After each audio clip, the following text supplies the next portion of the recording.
Hello అక్క, ఎలా ఉన్నావు? బాగున్నారా? అమ్మా నాన్న నువ్వెలా ఉన్నారు? అందరం బాగున్నాం అక్క. అదే రాఖీ వస్తుంది కదా, ఎప్పుడు వస్తావు అని కాల్ చేశా. హాస్పిటల్లో అపాయింట్మెంట్ డేట్ ఇచ్చారా? రాఖీకి నెక్స్ట్ డేనే వెళ్ళాలి. అది కంప్లీట్ చేసుకొని వెంటనే నీ దగ్గరకు వస్తాను. సరే అక్క. ఏవండి, రాఖీ రోజు నన్ను మా తమ్ముడి దగ్గర తీసుకెళ్తారా ప్లీజ్? రాఖీ నెక్స్ట్ డేనే మనకి హాస్పిటల్లో అపాయింట్మెంట్ ఉంది కదా. రాఖీ కట్టి వెంటనే అదే రోజు రిటర్న్ అయిపోదామండి. మీ పుట్టిల్లు ఏమన్నా దగ్గర ఉందనుకుంటున్నావా?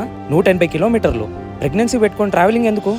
అక్క, నువ్వు ఎలాగో రాఖీ కట్టడానికి ఇక్కడికి రావట్లేదు కదా, నేనే అక్కడికి వచ్చి కట్టించుకోనా? ఇంత దూరం వస్తావారా? అయినా నువ్వు ఇక్కడికి వస్తే అత్తమ్మ వాళ్ళు ఏమనుకుంటారో ఏమో. కొంచెం ఓపిక పట్టు, ఒక 2 రోజులు నేనే వచ్చేస్తాను.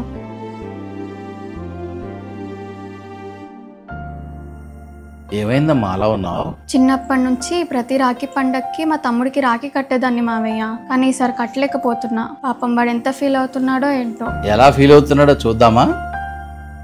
నన్ను చూస్తున్నావు ఏంటి? అదిగో మీ తమ్ముడు అక్కడ చూడు. రే నందు, నువ్వేంట్రా ఇక్కడ?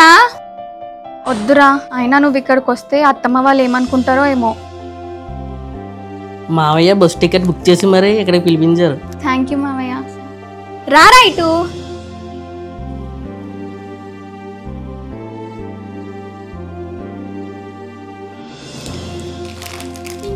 చాలామంది ఆడపిల్లలకి వాళ్ళ పెళ్ళయ్యాక ఎన్నో కారణాల వల్ల తోడబుట్టిన వాళ్ళకి రాఖీ కట్టలేకపోతున్నారు. కానీ ఈ రాఖీకి మాత్రం ప్రతి ఒక్క ఆడపిల్ల వాళ్ళ తోడబుట్టిన వాళ్ళతో జరుపుకోవాలని కోరుకుంటున్నా.